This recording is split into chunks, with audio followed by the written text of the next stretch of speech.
کہ اللہ تعالیٰ نے کہا کہ تمہیں ایک بستی کا حال سناتا ہوں. میں یہاں ترجمہ کر دیتا ہوں. اللہ تعالیٰ کہہ رہا ہے کہ میں تمہیں پاکستان کا حال سناتا ہوں. ضرب اللہ مثلا قریۃ، میں تمہیں پاکستان کا حال سناتا ہوں. کانت آمنۃ مطمئنہ، وہ بڑی تیزی سے اٹھ رہے تھے، بڑے امن میں تھے، بڑے اطمینان میں تھے. یاتیھا رزقھا رغدا من کل مکان، میں نے ان کے لیے رزق آسان کر دیا تھا. وہ زمین خزانے اگلتی تھی، آسمان پانی برساتا تھا. فکفرت بانعم اللہ، پھر وہ میرے آگے جھکنے کی بجائے شیطان کے ساتھی بن کے، اور انہوں نے غلط راہوں کو اختیار کیا. جھوٹ، دھوکہ، مطلب یہاں بددیانتی کرنا کوئی جرم نہیں رہ گیا. کتنے ہماری تباہی کی بات ہے کہ ایک آدمی خزانہ کھا جاتا ہے، ایک آدمی پورے محکمے کے پیسے سمیٹ لیتا ہے اور وہ معاشرے میں معزز ہوتا. یہ عجیب بات. تو اللہ تعالیٰ نے کہا پھر جب انہوں نے یہ کیا کہ وہ میرے نافرمان ہوئے تو پھر میں نے کیا کیا؟ فَأَذَاقَهَا اللَّهُ لِبَاسَ الْجُوعِ وَالْخَوْفِ، میں نے ان کے اندر دشمن کا خوف بھر دی، میں نے ان کے اندر بھوک بھر دی. ایک اور حدیث سے یاد آئی، یوشک الامم ان تداعی علیکم کما تداعی الآکلۃ الی قصعتها، ایک دن آئے گا میری امت کو ایسے تقسیم کریں گے غیر جیسے دسترخوان پہ روٹی تقسیم کی جاتی ہے ٹکڑے ٹکڑے کر کے. تو صحابہ نے پوچھا اب من قلت نحن یومئذ یا رسول اللہ، یا رسول اللہ کیا ہم اس دن تھوڑے ہوں گے؟ اب میں کہا لا انتم یومئذ کثیر، تم بہت زیادہ ہوگے. ولکنکم غثاء، ان کا غثاء السیل، تم بارش کے طوفانی پانی کے اوپر جو تنکے تیر رہے ہوتے ہیں، تم ایسے تنکوں کی طرح بے حیثیت اور بے قیمت ہوگے. اور وَلَيَقْذِفَنَّ فِي قُلُوبِكُمُ الْوَهْنَ، اور اللہ تمہارے دلوں میں وہن ڈال دے گا. تو صحابہ نے پوچھا یا رسول اللہ وہن کیا ہے؟ کہ حب الدنیا و کراہیت الموت، دنیا کے غلام بن جاؤ گے، دنیا کے بندے بن جاؤ گے اور موت سے ڈرنے لگ جاؤ گے. بھلا موت تو اللہ کی ملاقات ہے. ابراہیم علیہ السلام کے پاس اسرائیل آ گئی، چلو جی. تو وہ کہنے کہ بھلا کبھی خلیل بھی خلیل کو مارتا ہے. تو وہ اسرائیل واپس گئے، کہا جی وہ ابراہیم تو یہ کہہ رہے ہیں. کہا اچھا اسے کہو کبھی خلیل بھی خلیل کے ملنے سے رکتا ہے؟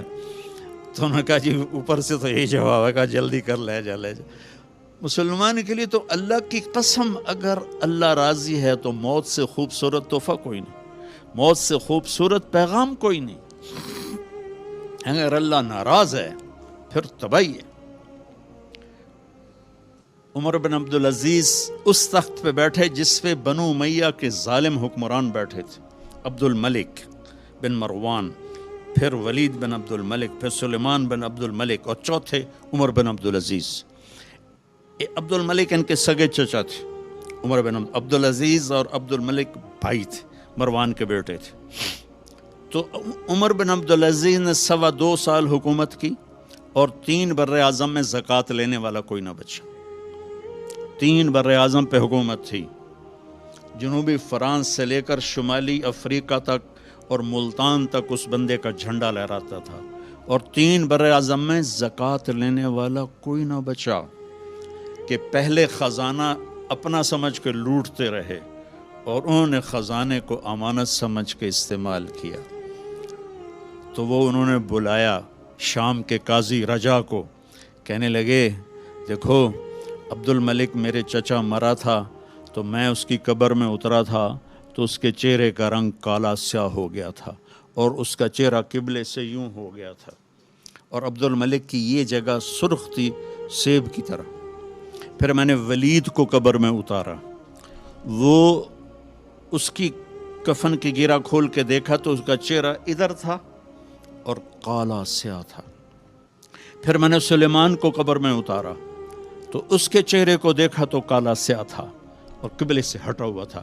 بلکہ سلیمان کی ڈیڈ باڈی جب قبر کے قریب گئی، ہم قبر میں اتارنے کے لیے کوئی رومال لاتا ہے، کوئی ادھر ادھر حرکت کرتے ہیں تو اس کی باڈی ایسے سے ہلنے لگی.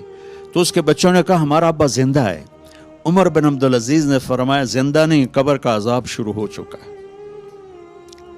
اور ان تینوں کا جرم کیا تھا؟ ظالم تھے، بددیانت تھے، قومی خزانے کو ذاتی ملک بنا لیا تھا۔ یہ کیا سمجھتے ہیں حکمران کہ یہ مزے کریں گے؟ ان سب کے ہاتھ ایسے بندھے ہوں گے قیامت کے دن۔ یہ جتنے جج صاحبان ہیں یہ کیا سمجھتے ہیں کہ ہمیں بڑی اعلیٰ پوسٹ ملی ہوئی ہے؟ ان کے قیامت کے دن ہاتھ یہاں بندھے ہوئے ہوں گے۔ پھر اللہ پوچھے گا بتا تجھے جو حکمران بنایا تھا تو نے کیا کیا میرے بندوں کے ساتھ؟ اگر وہ جواب دے سکا تو اس کے ہاتھ چھوڑ دیے جائیں گے، ورنہ انہی بندے ہاتھوں کے ساتھ جہنم میں گر جائے گا۔ اور قاضی سے اللہ پوچھے گا ہاں کیا فیصلے کیے تھے، کتنے ظلم کے فیصلے کیے تھے، کتنے عدل کے فیصلے کیے تھے؟ اگر وہ عدل کے فیصلوں میں کامیاب ہو گیا تو ہاتھ چھوڑ دیے جائیں گے اور جنت میں چلا جائے گا۔ اگر ظلم کے فیصلے کرتا مر گیا تو انہی بندے ہاتھوں کے ساتھ آگ میں چلا جائے گا۔ بھائیو آخرت بھی ہے، بھائیو صرف دنیا نہیں ہے، آخرت بھی ہے۔ ٹک حرص و ہوس کو چھوڑ میاں، مت دیس بدیس پھرے مارا، قزاق اجل کا لوٹے ہے، دن رات بجا کر نکارا، کیا بدیا بھینسا بیل شتر، کیا گونی پلہ سر بارا، کیا گیہوں چاول موٹ مٹر، کیا آگ دھواں اور انگارا، سب ٹھاٹھ پڑا رہ جائے گا جب لاد چلے گا بنجارا۔ یہ تو رہنے کی دنیا نہیں ہے۔ الدنیا ثلاثۃ ایام، میرے نبی فرماتے تھے میں پاؤں اٹھاتا ہوں تو رکھنے کی امید نہیں ہوتی، سانس اندر لے جاتا ہوں تو باہر نکالنے کی امید نہیں ہوتی۔ تو بھائیو اللہ کے واسطے اپنی آخرت کا سودا نہ کرو، دنیا کا سودا کرنا پڑے تو کر دو۔ کیوں حسین ذبح ہو گئے 72 سمیت، 16 اہل بیت اور باقی جان نثار، کیوں اتنا قیمتی خون ذبح ہو گیا؟